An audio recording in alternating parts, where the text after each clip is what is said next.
Ahmad मरुओइबा update Kanglei पाक मैरादगी लौखचगे Jiribam मितई नुपा cookie militant फारब फूरग थादोरख्रे मखाताना operation चथबद bunker तराग निथोय थुगाइख्रे खुलाई कया फगतख्रे हौख्रेबा April 20 गी नुमिदांग वरम पुंग अंगारम ताब मतमदा गरी मसा मा तोंगदुनो जिरीबाम गी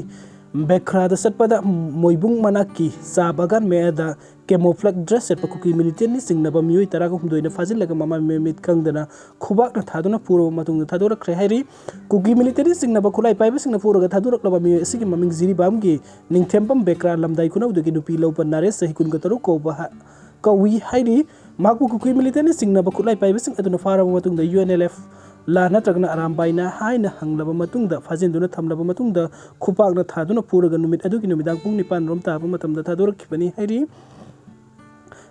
नारेसना फोंदोरखिबदा कुकी सिंग अदु लोइना कैमोफ्लेग ड्रेस सेटली अदुगा मखोय अनि हुम अमना अमुबा फिजोल सेटली कुकी मिलिटेंट सिंग नि सिंगनबा मियोय सिंग अदु MM16 AK इंसांस बॉम्ब कापनबा खुलाई सिंग लोइनमक पाइ हाइरी महाक पुकारी गितमकता फाजिलबा मतुंगदा फुबगी तबक सथरिबनो हाइबगी मरम खंगबा ngamdrabsu मितै ओइबगी कुकी मिलिटेंट सिंगी लाइफम फाउदुना लाकपगी फुबो ओइगनी हाइरी अमरमदा कुकी मिलिटेंट सिंगनि सिंगनबा मियोय अमा फाजिलुरबा मतुंगदा फुरगा थादोकिबगी मतुंगदा जिरीबाम डिस्ट्रिक्ट पुलिस अमसुंग 38 सुबा आसाम राइफल्स की कंबाइन टीम अमना जिरीबाम दगी सैजांग मोरबुंग विलेज द नुमित असिमक्ता कॉम्बिंग ऑपरेशन चथबदा कुकी मिलिटेंट सिंगना सारंबा बंकर तरागा निथोय थुगाइदुना मांगखनख्रे हाइरी मखाताना थिहुमबगी थबुक चथबदा मफम अदुदगी सिंगल बेरेंट तरुक 12 बोर्गी कार्टिस 10812 बोर्गी MT कार्टिस अमा वाकी टोकी रेडियो सेट मरी बुलेट प्रूफ जैकेट तरेट अमदी काउ अमदा हाप पोटलम सिंग हापतुना थमलब पोटलम कया फगत पंगमले फगतलब खुलाई सिंग अदु जिरीबाम पुलिस स्टेशन द खुसिन नखरे हाइरी अदुगा मथंगी अपडेट असना चुराचंदपुर द SBI बैंक लूट तौदुना लुपा लाख कुल लौख्रे ngasi nungtin pung ani rom taba matamda Churachandpur district police के मानुंग चना लेबा सालबुंग विलेज द लेबा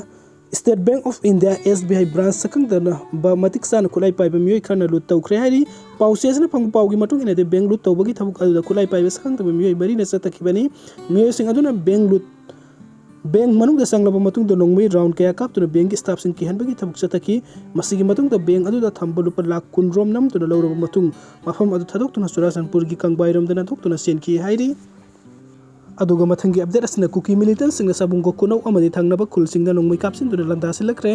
इम्फाल ईस्ट डिस्ट्रिक्ट की लमलाई पुलिस स्टेशन कोनबा सबुंगो कुनौ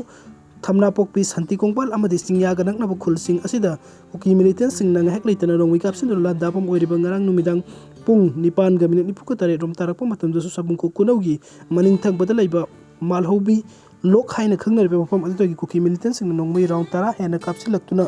लंदासिलखि हाइरे नोंगमै कापसिलक्पगी थौदोक अदु मचित मचित ओइना नुमिदांगी पुंग तारागा मखाइ फावबा कापलखि नोंगमै कापसिलक्पगी पाउ तापदगी स्टेट फोर्स अमदि विलेज वॉलंटियर सिंगसु हंतुना नोंगमै राउंड कया कापखि अदुबो नकल अनिमक्ता सोकापन यावबगी पाउति फंगद्रि मखाताना ngarang numidang नोंगमै कापसिलखिबा लैखिद्रे हाइरे अदुगा मथंगी अपडेट असना असेट पमरी सकनबा AT अमसुंग UNLF ना पुन्ना फिरेप लौमिननबा सही तौख्रे हौखिबा मतम खरखि ममांगदगी भारत लेंगा का विस्टॉक एग्रीमेंट की सही तौनख्रबा पंबाइना लुसिंगबा United National Liberation Front UNLF Manipuri लानमी संगलुप अमदि मणिपुरी पीपल्स आर्मी MPA गी लानमी संगनबा खरद पामदबा मवंग उंकटनबा खतना सैनबा हुन्नबा उंकट अदुना ngang siknabagi thodoksin toina thoktuna lagli thodoksin asida lup ani gi oiba policy amagi makhada thokpa thodok natraga so asigumba unhealthy relationship amadi leire asigumba phim asi makhatana thoraktana aset mari saganaba AT amasung UNLF na punna phirep lominari haina pambaina lusingba UNLF ki media coordinator sarai rongba thoksomna khuyek piduna thadorak paserol amana hairi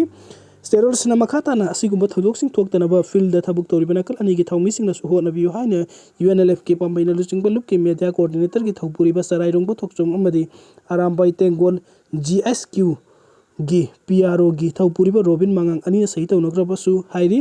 सेरोल सिनहाइ मखाताना थौदोक थुरकपता खुदकता हेक्ता वखैनेब loop अनि गी ओइबा working committee अमा सेमदुना online communication अमा सुथमले loop अनि ना इमालेबक मणिपुर गी territorial integrity the सिंगनर पोकुति मुक थवाई पामुबो लेतना मायुकनबा मियाम गी पुनसि अमसुंग लनथुम ngak senbagi punna thodang lawminnaba haina yanare loop अनि ना लवमिनरिबा फिरेप असिदा इरै चासिंगना सु सौगतपिनबा नो लुक्सरी हाइरी